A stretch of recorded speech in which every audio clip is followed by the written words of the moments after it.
You're not just prey, human, you're a predator too. On the frozen wasteland of Cryon, a blizzard raged like an unrelenting beast, tearing across the desolate plains and devouring all signs of life. The icy wind howled like a predator, its claws slashing through the seams of my survival suit, biting into my skin with ruthless ferocity.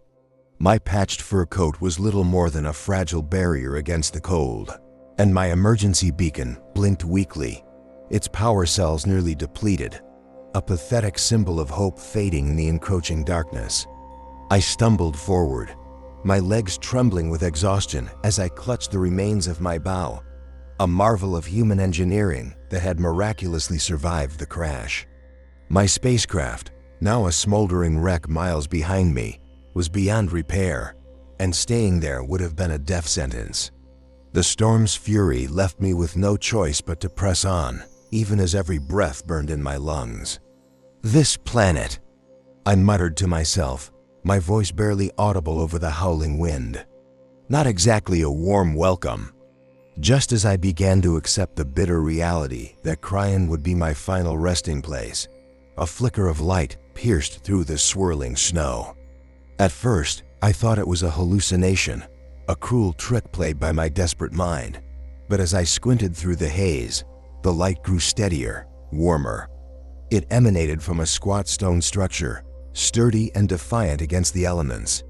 A trail of smoke curled from its chimney, a beacon of hope in this frozen hell.v. Adrenaline surged through my veins, and I forced my aching body to move faster, each step a monumental effort. As I drew closer, the door to the cabin swung open, and I froze not from the cold this time, but from sheer disbelief. Standing in the doorway was a figure unlike anything I had ever seen. She was tall and graceful, her skin a soft lavender hue that seemed to glow faintly in the firelight. Her long, silken hair billowed in the wind, its deep violet strands catching the light like a galaxy in motion. Her outfit, if it could even be called that, was an intricate ensemble of metallic and leather-like materials, more decorative than practical, with armor plates on her shoulders and a weapon slung across her back. It resembled a bow, but its design was alien, sleek, and deadly. Her eyes, a piercing amethyst, locked onto mine. They held an intelligence and intensity that sent a shiver down my spine, one that had nothing to do with the cold. "Well," she called out, her voice melodic yet commanding. "Are you going to stand there and freeze, or will you come inside?" I hesitated. Trust didn't come easily in my line of work, and the look in her eyes wasn't exactly comforting. It was predatory, but the alternative was death by exposure, and I wasn't ready to give up yet. "Much appreciated," I said, taking a cautious step forward. "Name's Lucas. Ran into a bit of trouble with my transport." Her lips curved into a small, enigmatic smile. "I'm Nira," she replied. "Come in before the storm takes you." I followed her inside, the warmth of the cabin enveloping me like a blanket. It was surprisingly cozy, adorned with alien artifacts and furs that hinted at a deep connection to this harsh world. A fire crackled in a hearth that defied any logic I could understand, its flames burning with an otherworldly shimmer. "You're human," she remarked, not as a question but as a statement of fact. Her gaze lingered on me, curious yet calculating. "Not exactly a tourist hotspot," I said, shrugging off my coat and trying to appear nonchalant, though my instincts screamed for caution. She laughed softly, the sound like wind chimes on a distant breeze. "No, I suppose it's not." "Drink?" She offered me a steaming cup of something that smelled faintly like cinnamon, though I doubted it was anything I recognized. As the evening wore on, I began to relax, or at least as much as I could in the presence of someone like her. Nira seemed friendly enough, asking questions about Earth and human customs with genuine curiosity. Yet there was something in her demeanor, a subtle shift beneath her pleasant exterior, that kept me on edge. Her gaze would linger a little too long, her movements too deliberate, as though she were studying me, assessing me. I couldn't shake the feeling that I was being hunted. Outside, the storm intensified. its howls merging with the crackle of the alien fire. Inside, Nira's presence filled the space, a mix of warmth and danger. My instincts told me that surviving Cryon would mean more than just braving the elements. It would mean understanding the mystery of the enigmatic huntress who had invited me into her world. V.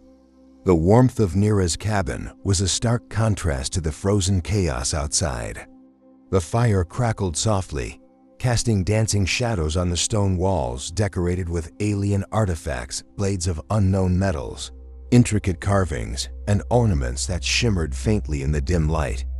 I couldn't help but wonder if these were trophies, remnants of her hunts, or symbols of her culture. Each piece seemed to hold a story, but Nira gave no explanation. She simply moved through the room with a predator's grace, her every step deliberate and silent. "How did you end up here, Lucas?" she asked, breaking the silence as she poured another cup of the steaming drink. Her voice was smooth, calm, but her piercing gaze never wavered. It felt as though she were dissecting my every word, my every movement. "Crash landing," I replied, keeping my tone measured. I wasn't ready to share too much with her, not yet. Something hit my ship, maybe debris from the asteroid belt nearby. Lost control and went down hard. Managed to survive the impact, but the storm's been less forgiving. She handed me the cup, her fingers brushing mine briefly. A jolt of warmth shot through me, not from the drink, but from the contact.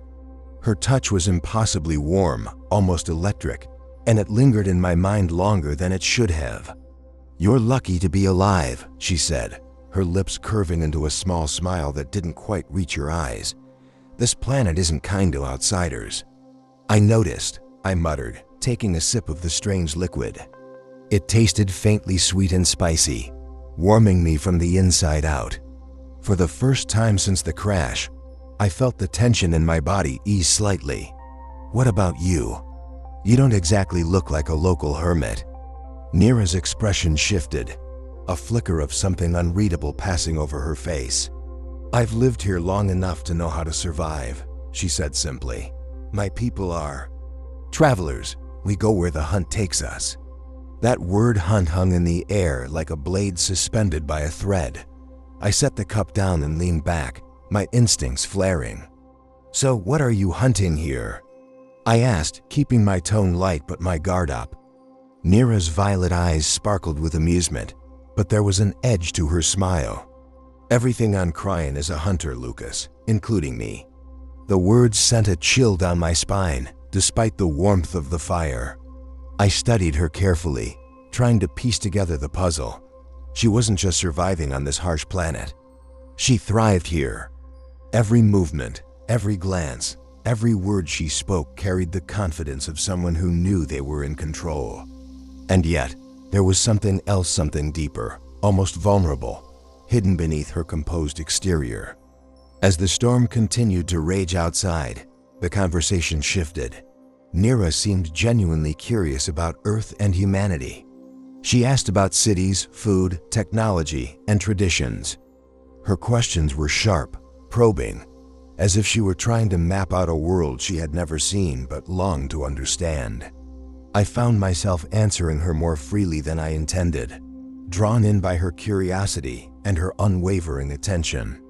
"You speak of your world with such pride," she said after I described the bustling streets of Earth's megacities. "And yet, you're here, far from it. Why?"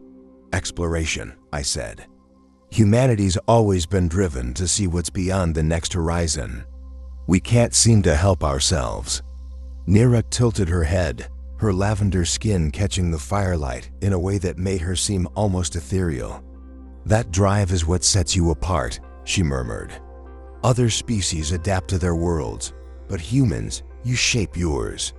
You bend nature to your will, even in places like this." I couldn't tell if it was admiration or something else in her tone. Before I could respond, she stood and walked to the window, her silhouette framed by the swirling snow outside. Her shoulders were tense, her posture alert. "You're not the only one who fell from the sky," she said quietly. My stomach tightened. "What do you mean?" She turned back to me, her expression unreadable. "There are others here, travelers like you. Some came willingly. Others didn't." Her gaze flickered to the weapons slung across her back. "This world is a hunting ground, Lucas. Not just for predators like me, but for something far worse." My mind raced as I tried to process her words.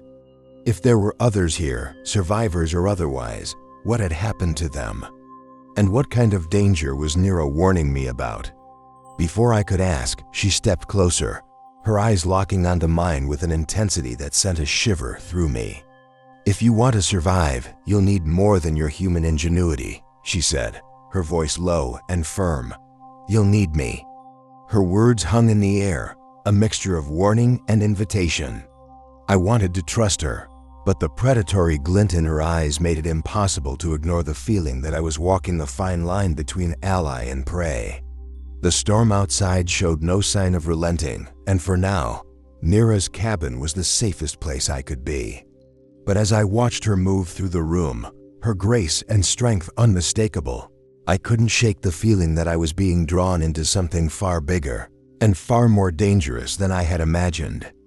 The storm outside roared through the night, but inside the cabin, a tense silence lingered. Nira sat across from me, sharpening the blade of a small dagger with deliberate precision. The rhythmic scrape of metal on stone was the only sound, apart from the crackle of the fire. Her movements were fluid, almost hypnotic, and I found myself watching her, trying to decipher the layers of her character. She was an enigma, at times warm and curious, at others cold and calculating. But one thing was clear, this wasn't a chance encounter. Nira knew far more about this planet and the dangers it held than she was letting on. "You've been awfully quiet," she said suddenly, her voice breaking the spell. She didn't look up from her work, but I could feel her eyes on me, sharp and probing.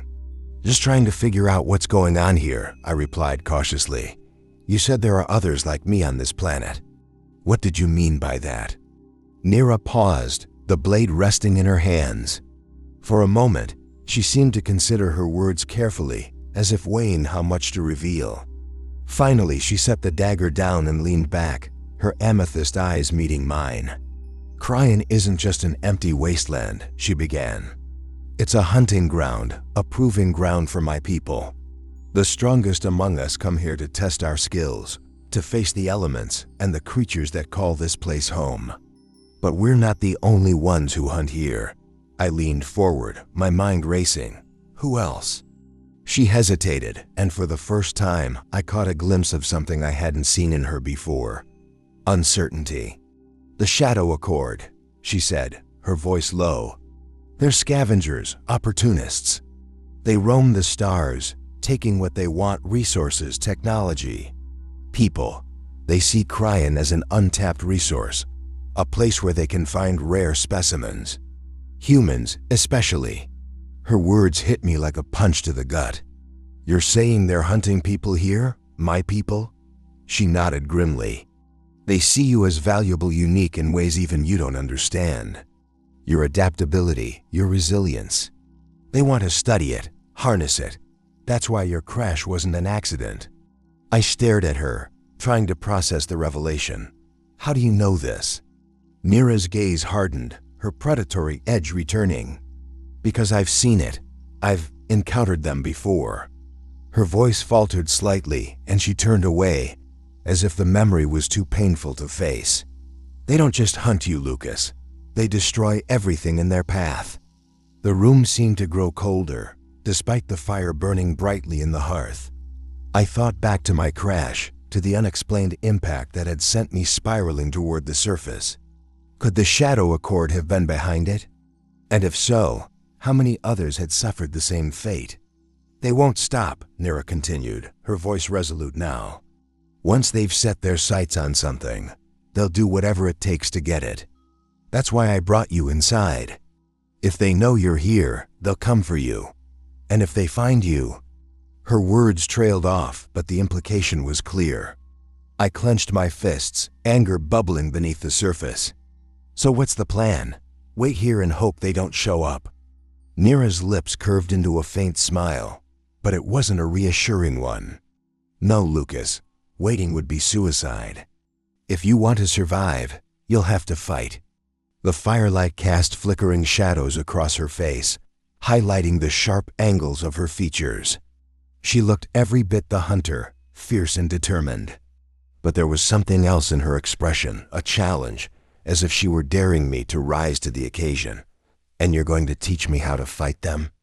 I asked, my voice laced with skepticism. Nira stood and crossed the room, retrieving a high-tech bow from its stand. It was similar to the one I'd carried, though clearly of alien design. She held it out to me, her amethyst eyes gleaming with intensity. I'm going to teach you how to survive, she said. The Shadow Accord are dangerous, but they're not invincible. If you want to make it out of here alive, you'll need to learn to think like a predator, to fight like one. I took the bow, its weight unfamiliar in my hands. The material was cool to the touch, and faint lines of light pulsed along its surface. It felt alive, almost as if it were responding to me. Nira stepped closer, her voice dropping to a near whisper. This isn't just about survival, Lucas. It's about proving that you're more than prey. Her words struck a chord deep within me. For so long, I have relied on my technology, my ingenuity, to navigate the universe. But here, on this unforgiving planet, those things weren't enough. If I wanted to live, I would have to adapt to embrace the primal instincts I'd buried beneath years of human civilization. And for better or worse, Nira was going to show me how. Fine, I said, gripping the bow tightly. Teach me. A flicker of satisfaction crossed her face, but it was gone as quickly as it came. Good, she said. We start now. The next few hours were grueling. Nira pushed me to my limits, teaching me how to move silently through the snow, how to track prey, and how to anticipate an enemy's movements. Her methods were harsh but effective.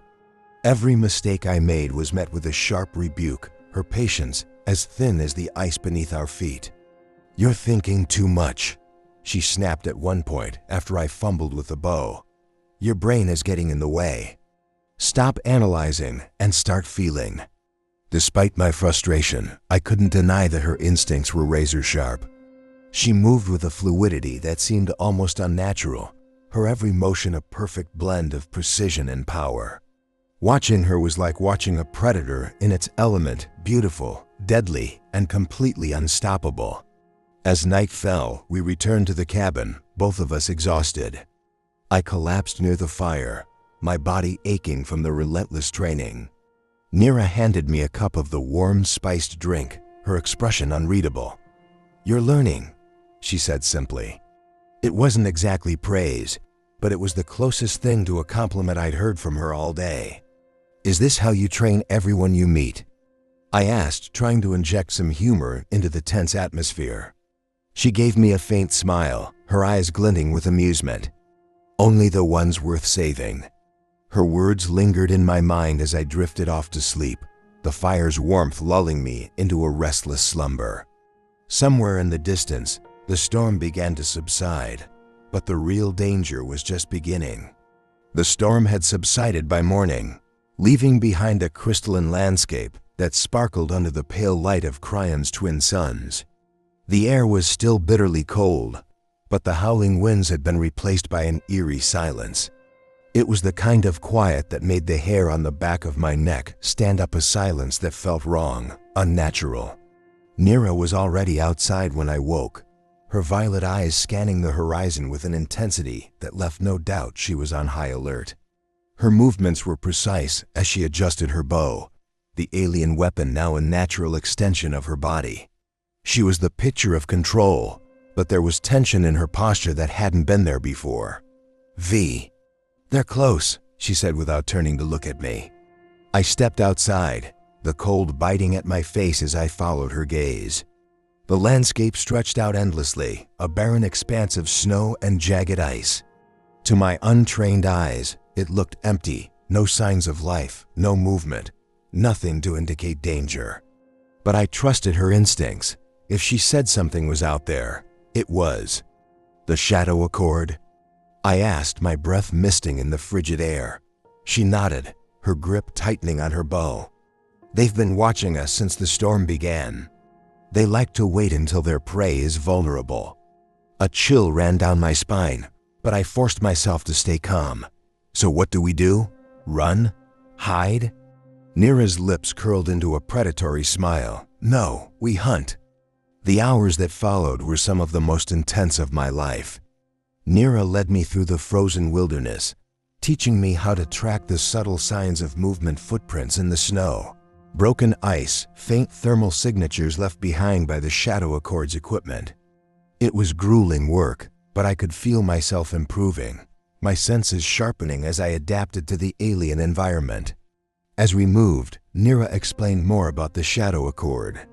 They weren't just scavengers, they were experts in psychological warfare, using fear and uncertainty to weaken their prey before striking. They thrived on chaos, and their tactics were as much about manipulation as they were about brute force. "They'll try to separate us," she warned. "Isolate you, make you feel alone. That's when they strike." "Sounds like they've got it all figured out," I muttered, my grip tightening on my bow. Nira glanced at me, her expression hard but not unkind. "They're predators, Lucas, but so are we. You just don't know it yet." Her words stuck with me as we pressed on, my mind racing with the implications. I had always thought of myself as a survivor, someone who could adapt to any situation. But Nira was asking for something more, something primal. She wanted me to embrace the part of myself that I'd spent my entire life suppressing. By the time we found the Shadow Accord's trail, the light was beginning to fade. The twin suns cast long shadows across the ice, and the air grew colder with every passing minute.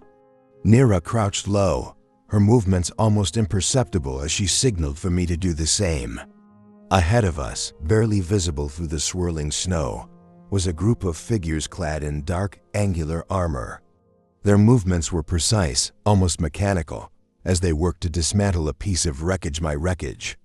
"That's them," she whispered, her voice barely audible. "The ones who brought you here." A surge of anger coursed through me, but I forced it down, focusing on the task at hand. "What's the plan?" Nira's eyes gleamed with a dangerous light. "We take them out, one by one, quietly." I nodded, my heart pounding as we moved into position. The bow in my hands felt heavy, unfamiliar, but I trusted Nira's training. She had prepared me for this moment, and I wasn't about to let her down. The first shot came from Nira.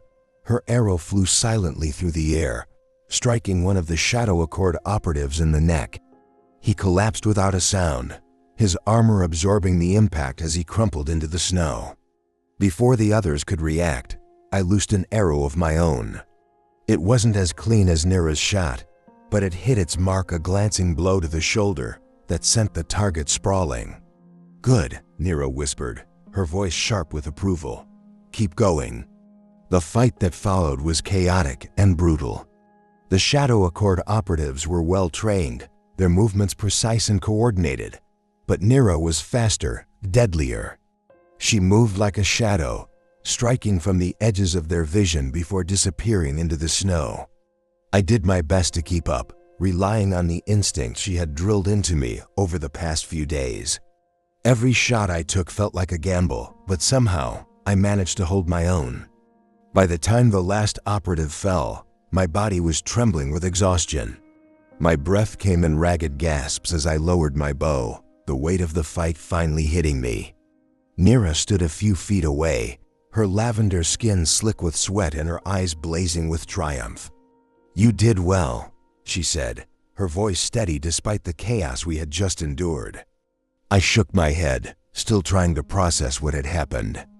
"I wouldn't have survived without you."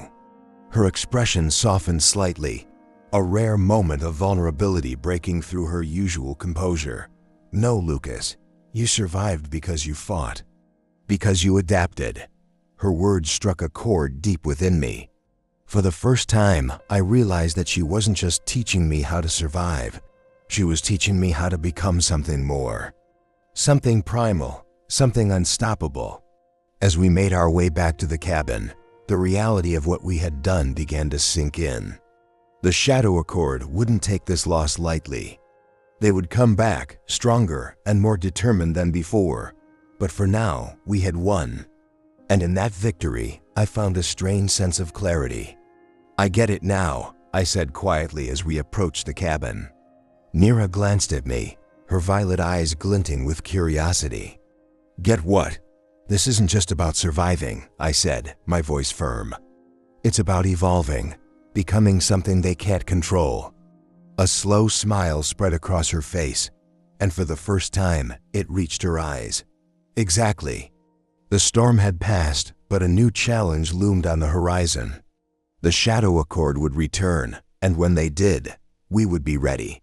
Together, we would prove that humanity wasn't just prey. It was a predator too. The sun rose slowly over Cryon's frozen horizon, casting a golden glow across the endless plains of snow and ice.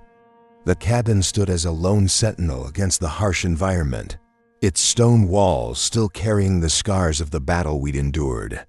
Inside, the warmth of the fire and the quiet hum of life filled the space, a stark contrast to the chaos that had defined my first days on this alien world. Riven, our son, stirred in his cradle of furs near the hearth. His steel blue eyes, flecked with violet, opened and locked onto mine. Despite being so young, there was something unnervingly aware about his gaze, as if he could see far beyond what either Nira or I could comprehend. His hybrid nature was undeniable, a perfect blend of human ingenuity and the predatory instincts of Nira's people. He was more than just our child. He was a symbol of something far greater. Nira stood by the window, her silhouette outlined against the pale light of Cryon's twin suns. Her lavender skin glowed faintly, and her amethyst eyes reflected both pride and determination as she watched the horizon. She had changed since we first met, not just as a warrior, but as a mother, a partner, and a leader. "They'll come back," I said quietly, breaking the silence. "The Shadow Accord won't just let this go." She turned to me, her expression fierce but calm. "Let them come," she said. "We've proven we're more than just prey. We're a force they'll never control." Her confidence was infectious, but it wasn't just bravado. We had survived everything Cryon had thrown at us: storms, isolation, and the Shadow Accord. We had forged something new, something powerful, in the most unlikely of places. Still, there was more at stake than just our survival. The Shadow Accord weren't the only ones watching. The Zenith Circle, the ruling council of her people, had sent envoys to observe us after news of Riven's birth spread. They had seen him as both a miracle and a threat, a living embodiment of the prophecies about the Celestials. He wasn't just a child. He was the bridge between two worlds. "The Zenith Circle will want to see him," I said, nodding toward Riven. "They'll want to know what he represents." Nira walked over to Riven's cradle, lifting him gently into her arms. He cooed softly, his tiny hands reaching for her, and her expression softened into something maternal and deeply protective. "They'll see what we've created," she said. "And they'll understand that the future isn't about one species dominating another. It's about what we can become together." Her words hung in the air, a quiet declaration of hope and defiance. For so long, the universe had been ruled by fear of the unknown, fear of the other. But here, on this frozen planet, we had defied those fears. We had proven that unity was possible, even in the most hostile of environments. "We'll go to Eclipse Hollow," Nira continued, referring to the sacred gathering place of her people. "They'll try to challenge us, question what we've done. But they'll have no choice but to listen. Riven's existence demands it." Her determination fueled my own resolve. "And if they don't listen?" Her lips curved into a knowing smile, one that carried both her predatory instincts and her newfound hope. "Then we'll make them." The journey to Eclipse Hollow was long and treacherous, but it was nothing we couldn't handle. Along the way, we encountered more survivors, humans and others, who had been stranded on Cryon. Some had been victims of the Shadow Accord, but others had come seeking the same answers we had found. Word of Riven had spread, and with it, A quiet revolution was brewing. By the time we reached Eclipse Hollow, the gathering was unlike anything I had imagined. The towering walls of the valley were carved with ancient symbols, glowing faintly as if infused with the lifeblood of the planet itself. Hundreds of Nira's people had gathered, their lavender hues blending into a mesmerizing sea of violet. Their expressions ranged from awe to skepticism as they watched us approach. At the heart of the gathering stood the Zenith Circle, their ornate robes shimmering in the pale light. They were the keepers of tradition, the ones who decided the fate of their people. And now they would decide ours. Riven clung to Nira as we stepped into the center of the hollow. His presence was palpable, his hybrid nature unmistakable. The murmurs among the crowd grew louder, their voices a mixture of wonder and fear. One of the elders, an imposing figure with silver hair and piercing violet eyes, stepped forward. "You bring something unprecedented to our world, Nira of Thalaris," he said, his voice carrying the weight of authority. "A child who defies the boundaries of our existence. Explain yourself." Nira's gaze didn't waver. She stood tall, her voice steady and clear. "This child is not a threat," she said. "He is a promise of what we can become when we stop clinging to fear and embrace the unknown." The elder's eyes narrowed. "And what of the Shadow Accord? What of the chaos your union has invited?" I stepped forward then, my voice firm. "The Shadow Accord didn't come because of us. They came because of what you fear, because they see the potential you refuse to acknowledge. They see strength in unity, and they want to control it." The crowd fell silent, the weight of my words sinking in. Riven shifted in Nira's arms, his steel blue eyes scanning the crowd with an intelligence far beyond his years. It was as if he understood the gravity of the moment, even as a child. "We're not here to divide you," I continued. "We're here to show you that survival isn't about domination. It's about adaptation, about evolution." The elder hesitated, his gaze flickering to Riven. There was doubt in his eyes, but also a spark of something else. Hope. "You've brought change to our world," he said finally. "A change we cannot ignore. The question is whether we can embrace it." Nira stepped closer, her voice softer now. "Change is never easy, but it's necessary. If we want to survive not just on Cryon, but in the universe, we have to evolve. Together." The elder regarded us for a long moment before nodding. "Let the child grow. Let him show us what the future holds." As we left Eclipse Hollow, a sense of calm settled over me.